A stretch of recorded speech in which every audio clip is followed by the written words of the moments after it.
चित्तौड़पुर train station जो पिछले 70 सालों से बंद पड़ा है। कहा जाता है कि पिछले 70 सालों से हर अमावस्या की रात को ठीक 12 बजे रेलवे स्टेशन की तरफ से शादी के नगाड़ों की आवाज आती है और फिर एक कुंवारी लड़की हमेशा के लिए गायब हो जाती है। आज वो दिन फिर से लौट आया था। आज वो काली अमावस्या की रात थी। गांव वाले डरे सहमे आपस में बातें कर रहे थे। अरे मोहन, आज वो काली अमावस्या की रात फिर से आ गई है। वो भूतिया बारात आज फिर से आने वाली है हमारे गांव में। अरे हाँ सुरेश, ये मनहूस रात आज फिर से आ गई है। अब न जाने किसकी बेटी या फिर किसकी बहन इस गांव से आज हमेशा के लिए चली जाएगी। अरे काका, आप चिंता मत कीजिए। आज मैंने गांव के मंदिरों में पुजारियों को बैठा दिया है। देखता हूँ कैसे वो भूतिया बारात आज गांव में घुसती है। पूरे गांव में आज एक अलग ही सन्नाटा फैला हुआ था। चारों तरफ एक डर का माहौल था जो कि हर अमावस्या को आम तौर पर गांव में रहता है।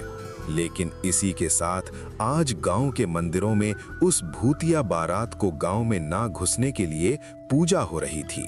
गांव के लोग मंदिरों में जाकर भगवान से प्रार्थना कर रहे थे। देखते ही देखते शाम हो गई थी। गांव में चारों तरफ अंधेरा होने लगा था। तकरीबन 7 बज रहे थे। तभी हम देखते हैं कि गांव की एक चाय की दुकान पर कुछ लोग बातें कर रहे हैं। अरे काका, आज फिर से ठीक रात 12 बजे वो भूतिया बारात हमारे गांव में आने वाली है।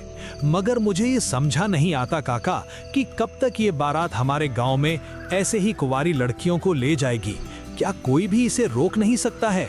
मंगल सिंह बड़े ही गुस्से के साथ ये बात रामू काका को बोलता है। तभी रामू काका बोलते हैं, बेटा, गांव वालों ने कोशिशें तो बहुत की थी उस भूतिया बारात को रोकने की, लेकिन ऐसा कहकर रामू काका एकदम से रुक गए। तभी मंगल ने पूछा, लेकिन क्या हुआ था जब उस भूतिया बारात को रोकने के लिए गांव वाले गए थे, बताइए। रामू काका एक लंबी सांस लेके बोले, उस रात जब गांव के 10 से 15 लोग उस भूतिया बारात को रोकने गए थे, जिसमें मेरे पिता भी थे, लेकिन उस रात के बाद मैंने मेरे पिता और उन गांव के लोगों को आज तक कभी नहीं देखा। गांव के लोग इस हादसे से काफी डर गए थे, जिस वजह से उस दिन के बाद गांव वाले ने उस भूतिया बारात के सामने जाने की कभी भी हिम्मत नहीं की, क्योंकि गांव वालों को ये समझ आ गया था कि अगर वो भूतिया बारात के सामने गए तो वो जिंदा कभी नहीं लौटेंगे। ये बात सुन मंगल और प्रताप सहम गए थे। तभी मंगल बोला, लेकिन काका, वो भूतिया बारात तो सिर्फ कुंवारी लड़कियों को ले जाती है, तो फिर उस दिन गांव वाले क्यों गायब हुए? क्योंकि बेटा, गांव वालों ने उनके सामने जाने की हिम्मत की थी, और जो भी अमावस्या की रात घर के बाहर रहता है और अगर उन बारातियों की नजर तुम पर पड़ गई तो वो तुम्हें भी साथ ले जाते हैं। इसीलिए वो गांव वालों को भी साथ ले गए। तभी डरती हुई आवाज में प्रताप बोला, लेकिन काका, क्या आपने कभी इस भूतिया बारात को देखा है? नहीं बेटा, मैंने आज तक उस भूतिया बारात को नहीं देखा। कभी हिम्मत ही नहीं हुई देखने की। रामू काका ने अपनी बात खत्म ही की थी कि उनके पास बैठे गणेश काका बोलते हैं, तुम सबकी बातें खत्म हो गई हो तो अब हम सबको तुरंत ही अपने अपने घर जाना चाहिए, क्योंकि रात बहुत हो गई है, 11 बज गए हैं। काका की बातें सुनकर सभी लोग अपने अपने घरों की ओर जाने लगते हैं। रामू काका की इतनी बातों के बाद अब मंगल और प्रताप की जिज्ञासा काफी बढ़ गई थी। उन्हें अब कैसे भी करके उस भूतिया बारात को देखना था। मंगल बोला, देख प्रताप, हमें ये तो पता है कि वो भूतिया बारात गांव में आती है और किसी लड़की को ले जाती है, लेकिन यार हमने कभी अपनी आंखों से नहीं देखा। हाँ यार, ये बात तो सही बोली तूने, लेकिन अब कर भी क्या सकते हैं। चल ठीक है, अब मैं भी जाता हूँ अपने घर। अरे मैं ये कहना चाहता हूँ कि क्यों ना हम आज रात बाहर ही रहें और उस भूतिया बारात को अपनी आंखों से देखें। हमें पता भी चल जाएगा कि भूतिया बारात दिखती कैसी है। अरे मंगल, तू क्या पागल हो गया है क्या? पता नहीं तुझे रामू काका ने क्या बोला था? अगर वो भूतिया बारात तुम्हें देख लेगी तो तुम्हें भी ले जाएगी, और मुझे कोई मरने का शौक नहीं है अभी। अरे प्रताप, मुझे भी पता है ये, लेकिन हम थोड़ी ना उस बारात के सामने जाएंगे, बल्कि हम तो उन्हें चुप के देखेंगे और उन्हें पता भी नहीं चलेगा कि हम उन्हें देख रहे थे। अब समझ आया? लेकिन यार, कहीं उस भूतिया बारात ने हमें देख लिया तो? नहीं भाई, रहने दे, उस भूतिया बारात को देखना। और तूने सुना नहीं था उस समय रामू काका ने क्या बोला था? भूल कर भी घर के बाहर नहीं रहना। अरे प्रताप यार, चलना, इतना भी क्या डरना। और वैसे भी हम कहीं पे छुप के उस बारात को देखेंगे, वो भूतिया बारात हमें देख ही नहीं पाएगा। तू बस चुपचाप चल अब। प्रताप भी मंगल की बातों में आ जाता है और दोनों निकल जाते हैं उस भूतिया बारात को देखने।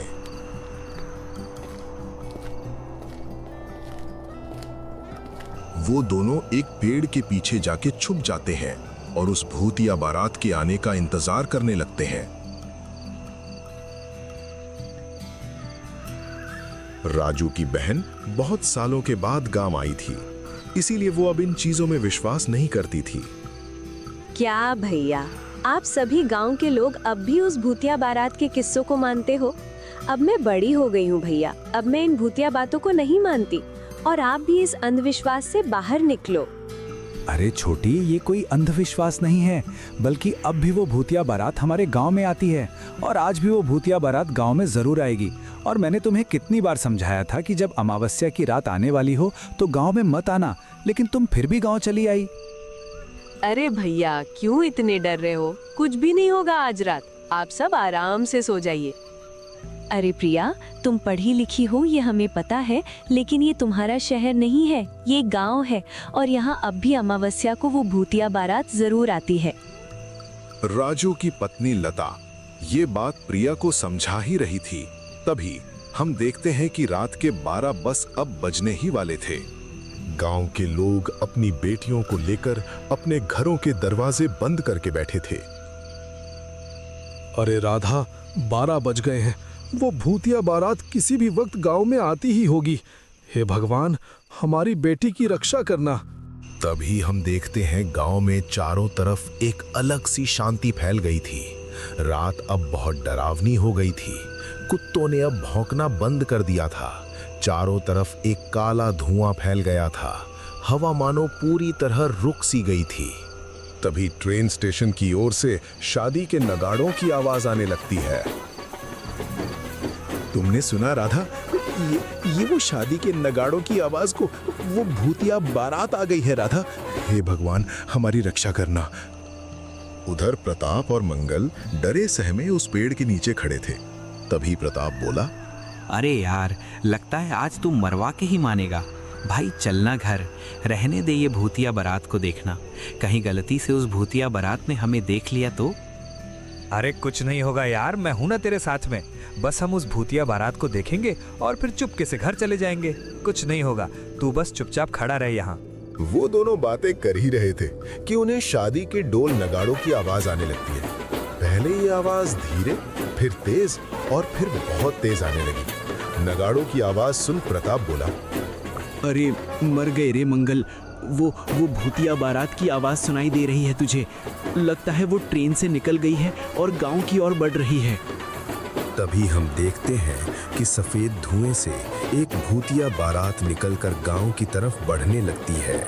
इस भूतिया बारात में किसी का पूरा शरीर झला हुआ था तो किसी का मुंह, और सबकी आंखें खून से भरी हुई थीं। कोई नाच रहा था तो कोई नगाड़े बजा रहा था, और ऐसे ही ये बारात धीरे धीरे गांव की ओर लगातार बढ़ते जा रही थी।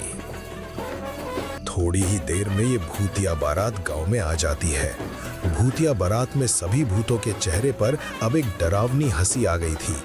प्रताप और मंगल की नजर जब इस भूतिया बारात पर पड़ती है, तभी डरते हुए प्रताप बोलता है, मर गए रे मंगल, वो देख, वो भूतिया बारात गांव में आ गई।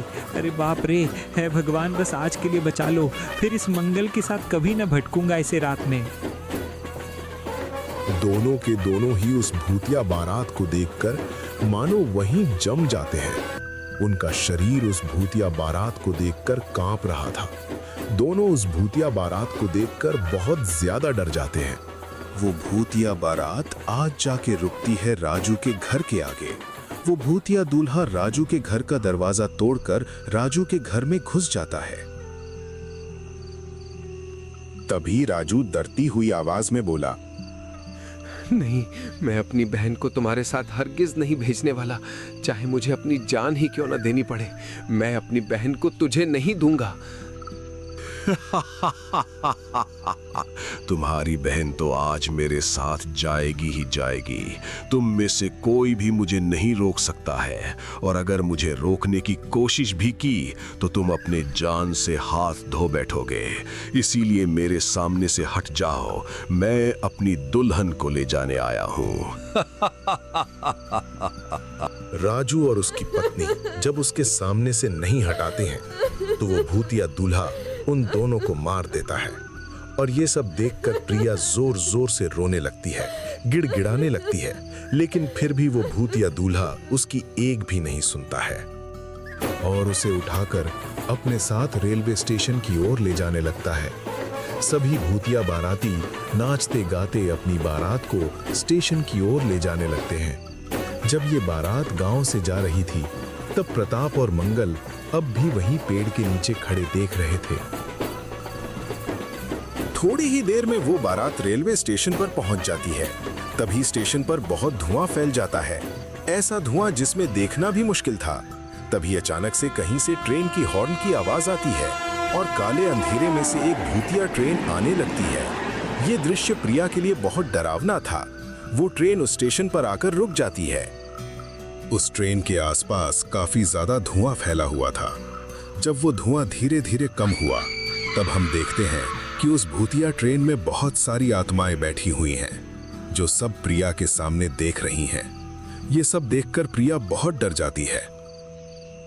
तभी वो भूतिया दूल्हा प्रिया को खींचकर ट्रेन की ओर ले जाने लगता है और फिर प्रिया को उस ट्रेन में बैठाते ही वो ट्रेन बड़ी ही तेजी से चलने लगती है और थोड़ी ही देर में वो धुआं बनकर गायब हो जाती है।